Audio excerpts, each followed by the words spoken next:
Today, we're going to take a look at a Dell Latitude 3580 to see if it is destined for the e-waste pile or if we can save it to make it a usable machine. So let's plug it in and okay. So first things first, we had a power light blink. So that's good. It gives me some response that the machine is making a connection. I don't see any other LEDs anywhere. No, okay. All right, so we're gonna open this machine up, hit the power button and see what it does. All right, we have a Dell logo, so that's cool. And the machine immediately jumps into BIOS. That's a good sign. All right, let me get you down here so you can take a look. Okay, so now that we're in the computer, we have a couple things to look at. If you've never looked at a BIOS before, what you're looking at here is the base kind of menu system within a computer, okay? And how this gives you information is there's a pane on the left that has all the different settings or areas that you can check for settings. And then you've got the area on the right here that when you scroll through populates with information, okay? So right now we've selected system information at the top here. I know it's hard to see. I'm sorry, I'm giving you guys the best I can. Over here on the right, we've got a bunch of different text that gives us a bunch of information. Out of the gate, the first thing that we notice is that we have 8 gigs of memory, 2 modules of 4 gigs installed. That gives us 8 gigabytes total. The next thing we're staring at is right here. We have an Intel Core i3-7100U CPU. It gives us the clock speed and tells us that it's a dual core processor, 2 cores. So the next thing we're going to look at is below this. Usually the hard drive information at least can be seen somewhat here, and it looks like we do have a usable hard drive in this computer. It looks like the SATA 1 slot has something in it. It's not identifying what it is, but it gives us at least the information that something's installed there. It gives us the information on video controller and graphics and stuff. With a machine like this, it's not going to be very impressive. You're going to get, functional video, and that's about it. So anyway, we have BIOS. That's a good sign. Now that we know we have BIOS, I am going to shut this machine down and I'm going to open the back panel so we can take a look inside and kind of see what there are for components to work with and see what we could maybe do to make this more usable. Once you've loosened all the screws on a back panel like this on a laptop, the next part of this is typically the most scary for a lot of people, and you have to pry the back panel off of the machine. Now, this is going to be pretty universal for most computers. However, I always recommend that you look up some kind of teardown guide on your specific model of computer, because someone else is going to have gone through it at least once before and can give you some tips on how to take it apart. Once you start popping this edge around here, you can see there's kind of there's a seam, right? Once you start popping that edge, what ends up happening is you'll get excited, you'll get one side undone, and you'll pull up from like this corner. But what ends up happening is when you pull from that corner, you're putting all the leverage on that one corner, and as you pry, you can snap that plastic right in half and break the bottom panel of your computer if it's plastic like this one is. So my recommendation is to always look up how to take it apart if you're not comfortable doing it out of the gate. Okay, so remember how I was talking about getting excited? I don't know if you can tell or you can see that, but there's a little crack right there in the plastic, okay?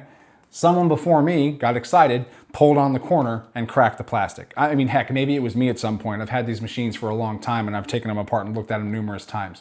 So maybe it was me. Either way, someone did exactly what I was warning you about and cracked the plastic on this. So in here, right, we've got the M.2 drive, we have 2 RAM slots here, and then over down here, there's supposed to be a hard drive in this area, and that connects to the motherboard probably right here. And we're missing that entire section of the chassis that holds that drive in place. Give me a second, I'll show you what I'm talking about. This is a standard size 2.5-inch SSD, right? So this is what would go in a computer. It uses, you can't really see that because the light's not great. It uses that kind of connection to plug into an adapter. And that would typically sit right here in this computer, right there in that slot, and then it would have a cage that holds it in place. But we're missing all of that. So we can't secure a 2.5-inch drive in here. So setting this thing up to do some extra storage, maybe if you wanted to use it as more of a long-term laptop for yourself, isn't necessarily going to be, or for myself, isn't necessarily going to be an option. So at this point, I do know that we have usable RAM slots that we can upgrade if we want to. We have an M.2 slot. It's kind of an odd size. It's a 2242, yeah, 2242, which is a shorter M.2 slot. And so we're kind of limited on what we can install there, but they make, you know, plenty of sizes of hard drives that fit that physical size now these days. You can probably get a terabyte in that size, so you're not limited on storage. We do have a Wi-Fi card in here, so that's awesome. That's stuck around, and it doesn't look like we're missing anything else. So right now, we've got both speakers, batteries in place, Wi-Fi card, hard drive, RAM, and the only thing we're missing is this 2.5-inch section of the computer over here, which isn't a deal breaker because we have a hard drive. So now, let's put this thing back together, and I can tell you what my plans are for the next move now that I know what's going on. Quick thing, when you're putting these back together, a lot of times you have to press pretty hard on the rear cover, and you're gonna listen for those pops and snaps of it snapping back into its clips. Here, I'll show you.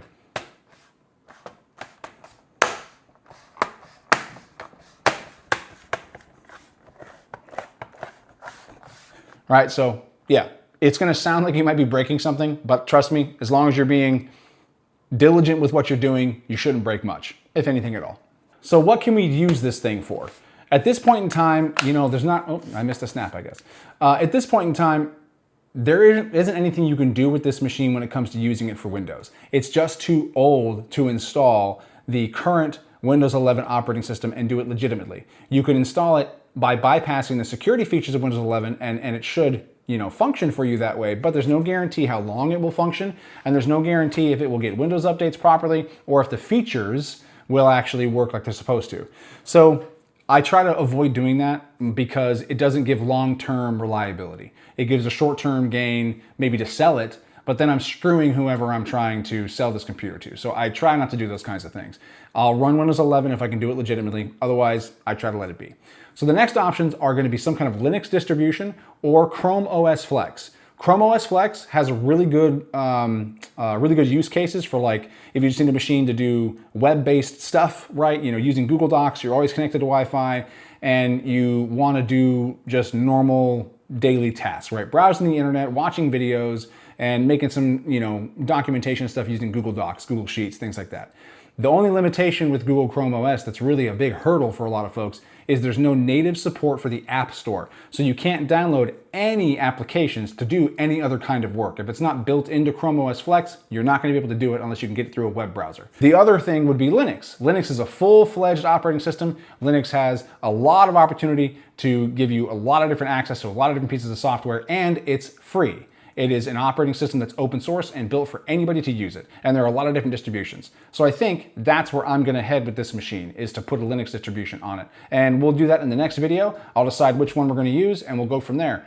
And I think I'm gonna show you how to do that without having any other computer. So if you pick this kind of thing up for free from, you know, grandma or a friend, or you have an office, you know, your dad works at an office, mom works at an office, and they're getting rid of some old computers, and you have no other computer you can do work with, I'll show you how you can install a Linux operating system on this computer with no other computer involved. So you can use your phone to download everything you need, write the actual thumb drive you would need to install on a machine, and then install the operating system on this computer. So keep tuned for the next one. Thanks for sticking around, and I'll see you guys later.